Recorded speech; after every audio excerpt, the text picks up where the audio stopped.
에스겔서 38장과 39장 그리고 요한계시록 20장 8절을 보면 곡과 마곡이라는 말이 나와요.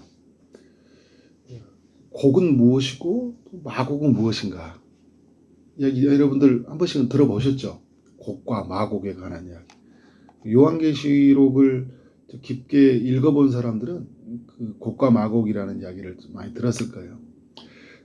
38장 2절에 보면 마곡 땅에 있는 로스와 메섹과 두발 왕 곧 곡에게로 얼굴을 향하여 그에게 예언을 하라. 마곡 땅이라고 하는 걸 보면 이 마곡은 어떤 나라나 어떤 지역을 의미한다라고 할 수 있겠죠. 그럼 곡은 뭔가요? 로스와 메섹과 두발 왕, 곧 곡이라고 이야기하잖아요. 왕이 어떤 어떤 지역의 어떤 나라의 왕이다. 곡은 왕이다라는 표현을 쓰고 있어요. 근데 그 왕이 보면 로스, 메섹, 두발 지역의 왕이니까 거대한 어떤 힘에 가지고 있는 연합된 하나의 그 나라라고 볼 수 있겠죠. 이게 이제 당시에 이렇게 시대적 배경으로 보면 어디 나라냐 정확하게 나오지는 않아요. 근데 요한계시록에도 이 곡과 마곡이 나오고 또 에스겔서에서도 이렇게 곡과 마곡, 그러니까 이스라엘 백성들이 바벨론에서 포로에 귀환한 후에 그 이스라엘 백성들을 쳐들어오는 이런 세력으로 표현하고 있거든요. 그럼 이들이 누구냐 할 때 정확하게 어떤 나라인지는 몰라요. 근데 한 가지 분명한 건 뭐냐면 하나님의 백성을 대적하는 나라라는 거예요. 거대한 힘을 가진 그런 세력들. 이후에도 이제 바벨론에서 우리가 귀환하고 해도 뭐 나라들이 일어났잖아요. 바사, 헬라, 로마 이런 나라들이 이제 거대한 제국을 이루어서 이 이스라엘을 침략하고 계속 어떻게 해요? 압박을 가했죠. 근데 이런 나라만 있었던 게 아니라 수없는 많은 나라들, 그런 세력들, 신약 시대로 가져오 보면 이제 이거를 이제 적그리스도라고 이야기하죠. 거대한 그 세력들이 하나님을 믿는 사람들을 어떻게 대적하고 방해하는 거예요. 믿지 못하도록. 에스겔에서도 곡과 마곡의 이야기가 나오고 요한계시록에도 곡과 마곡의 이야기가 나온다는 걸 보면 그 시대나 지금 이 시대나 어떻게 해요? 하나님을 믿는 백성들에게 방해하는 그 대적하는 세력이 있다라는 걸 우리가 알 수 있죠. 근데 여러분 중요한 게 있습니다. 오늘 이제 3절의 말씀을 보면 내가 너를 대적한다 이야기를 하고 있어요. 내가라는 게 누구예요? 하나님이시잖아요. 하나님이 곡과 마곡을 대적한다라는 거예요. 거대한 힘의 세력, 그것을 주관하고 있는 그 사람들, 그들을 하나님이 대적한다 이야기하고 있어요. 그래서 하나님의 사람들은 하나님이 그들의 세력을 대적하고 있다라는 것을 여러분 꼭 기억해야 돼요. 우리의 힘으로 못 막거든요. 하나님을 내세우면, 하나님 등 뒤에 숨으면 어떻게 해요?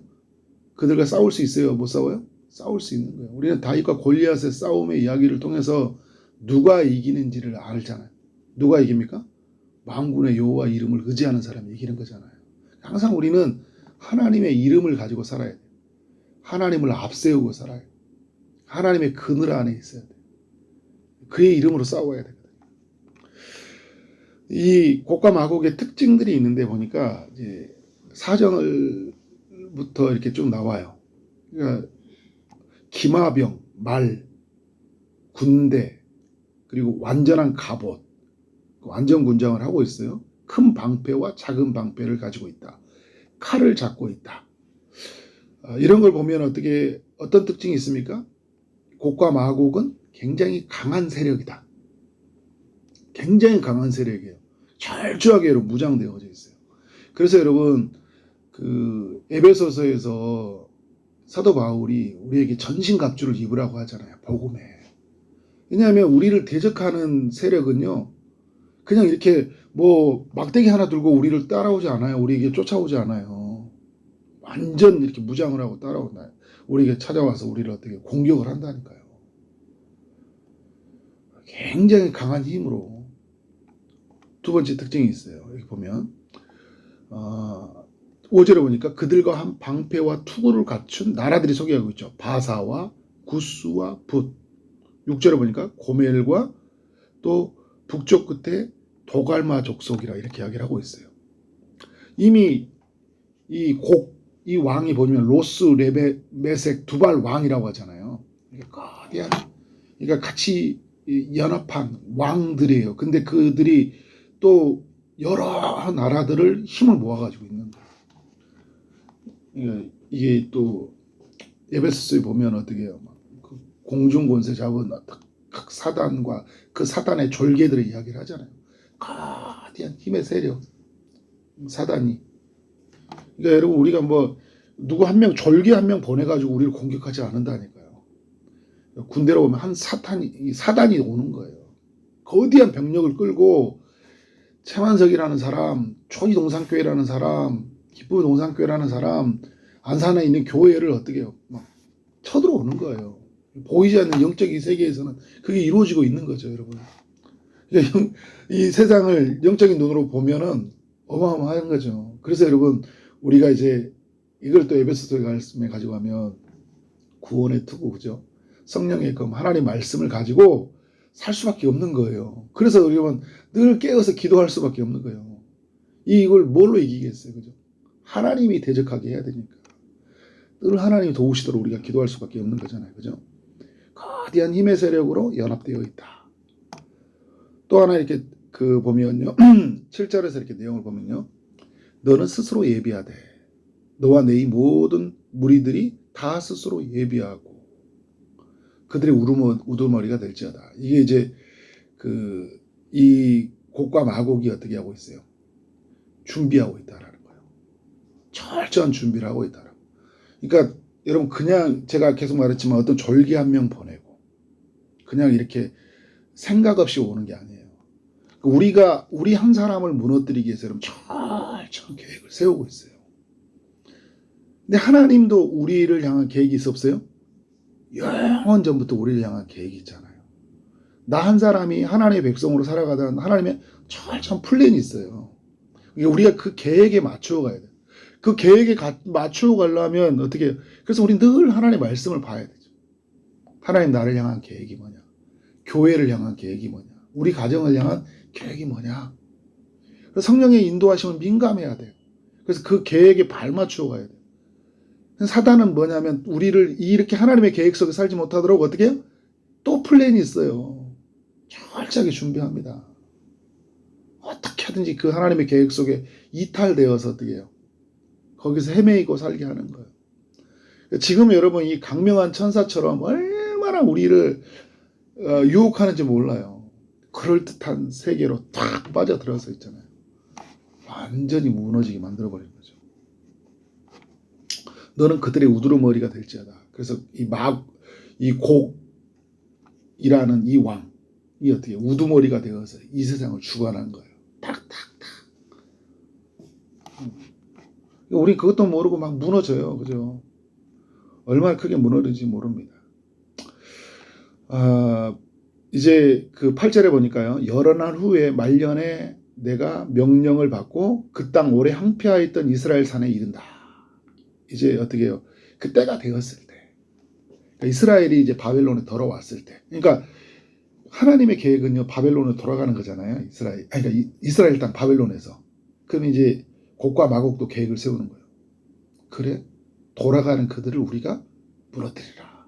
그러니까 여러분 돌아갔을 때 이 곡과 마곡의 세력들이 막 있었잖아요. 막 산발락 이런 사람들, 사마리아 사람도 있었고, 막 어떻게 보면 그런 사람들이죠. 막 공격하잖아요. 성전 못 짓게 하고.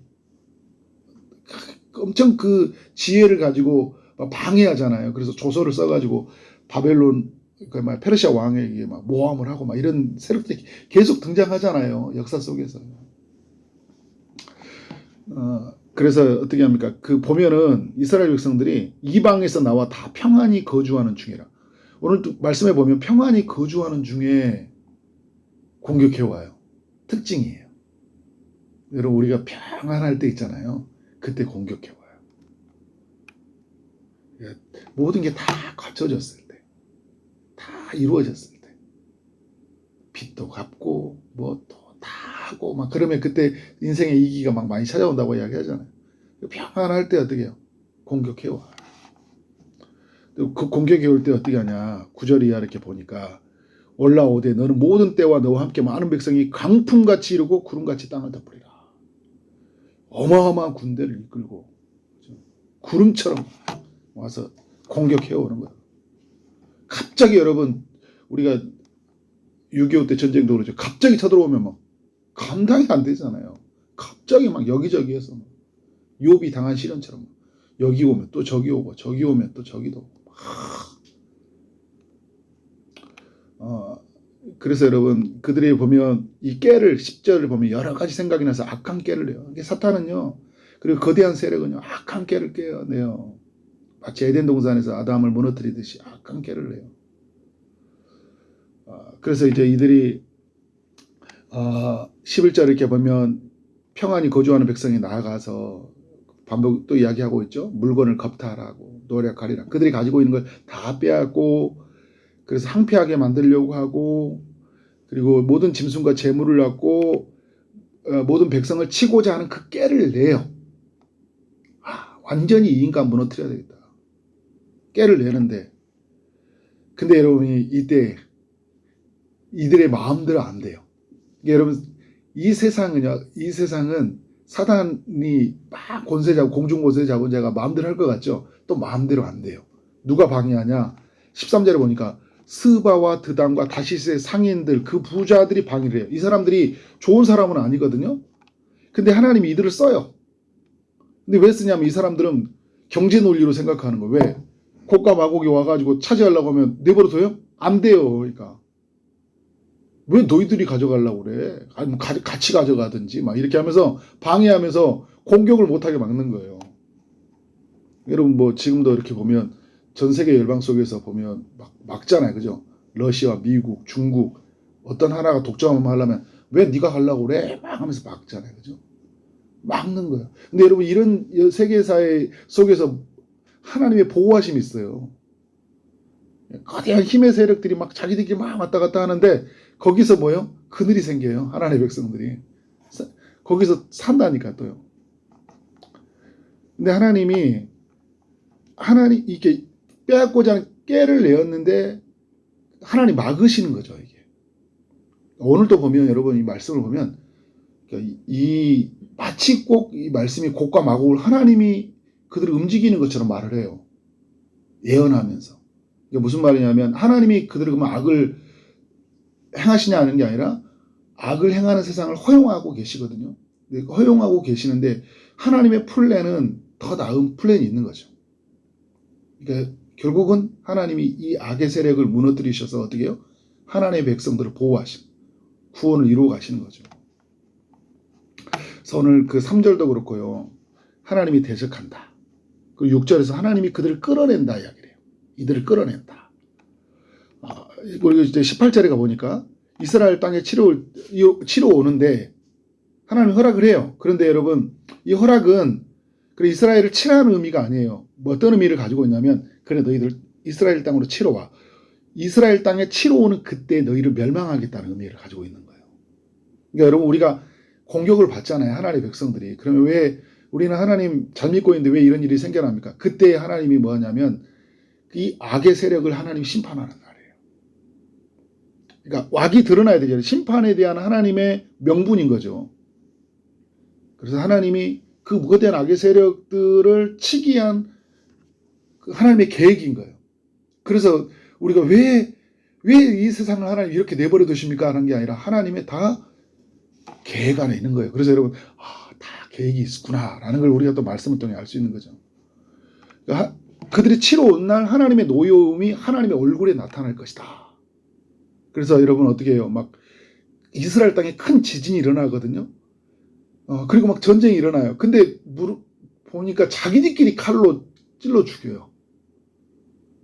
근데 막 지진이 일어나고 이렇게 할 때 하나님이 자신의 백성들을 보호하시고 그날을 어떻게 해요? 악을 심판하셔요. 그러니까 이런 세상의 흐름을 안다면 어떻게 우리가 이 세상에 가지고 있는 그 힘의 세력들에 우리가 겁먹을 필요 없어요? 없는 거예요. 하나님의 우리가 말씀 안에 있고 하나님 안에 있으며 우리는 안전하다. 우리는 하나님의 계획 안에 있기 때문에 하나님의 계획은 반드시 이루어진다. 하나님의 실수하지 않는다. 실패하지 않으신다. 하나님 우리를 도와주신다. 악의 세력은 하나님의 안에서 어떻게 돼요? 오늘 말씀을 비춰볼 때 그들은 다 멸망되어진다. 그러니까 이런 사람들은 어떻게 해요? 오늘 여러 가지 일들이 찾아왔을 때 어떤 생각을 들었을까요? 강하고 담대한 마음이 생기는 거예요. 아까 제가 말씀드린 다윗과 같은 마음이 생기는 거예요. 어제 37장에서 나올 때 마른 뼈가 살아났잖아요. 하나님의 백성들이 어떤 사람들이에요? 죽은 시체와 같은데 살아난 사람들이잖아요. 죽었다가 살아난 사람들이 다시 산 사람 우리에게 여러분 이런 이 거대한 힘의 세력의 유혹이 우리에게 더 이상 위협이 아니잖아요. 하나님의 놀라운 그 창조의 섭리를 창조의 일하심을 경험한 사람 아니에요. 마른 뼈와 같은 우리에게 살이 붙고 뼈가 연결되어지고 생기가 불어넣어져서 생명을 가진 자들이 그죠. 우리를 위협하는 이 세상이 뭐가 무섭겠어요, 그죠? 그래서 여러분이 이 말씀을 기억하면서 어떤 사람들이 다가오더라도 어떤 유혹이 찾아오더라도 강하고 담대하게 승리하는 삶이 되어지기를 주님 이름으로 축원합니다. 기도하겠습니다. 하나님 아버지, 오늘도 에스겔서 38장의 말씀을 통해 우리 모두에게 교훈해 주시니 감사합니다. 이 시대에도 하나님 곡과 마곡의 그런 거대한 세력이 우리 믿는 믿음에 사는 사람들의 삶을 방해하는 것이 있다는 것을 우리가 말씀을 통해 깨닫게 됩니다. 주님, 어떤 순간 어떤 상황에 처할지라도 우리가 하나님 안에서 사는 것이 얼마나 우리가 영광스러운지 알게 하시고 날마다 우리가 주의 이름으로 그 모든 것을 대적하며 승리하며 나가도록 인도하여 주옵소서. 오늘도 말씀에 이끌려 나가는 주의 권속들 위에 주님이 함께하여 주시고 오늘 여러 삶의 이야기 속에 그 승리의 이야기들을 온전히 남기는 하루 되게 하여 주옵소서. 오늘도 주의 응답을 기다리는 이들 가운데 주님이 찾아가시되 일하시되 하나님의 역사하신 가운데 모든 것이 치료되고 모든 것이 하나님 응답되어지는 역사를 경험토록 인도하여 주옵소서. 오늘 하루 살아가는 모든 시간 동안 주님께서 함께하여 주시고 은혜 베푸실 줄 믿사옵고 예수 그리스도 이름으로 기도를 쌓옵나이다. 아멘.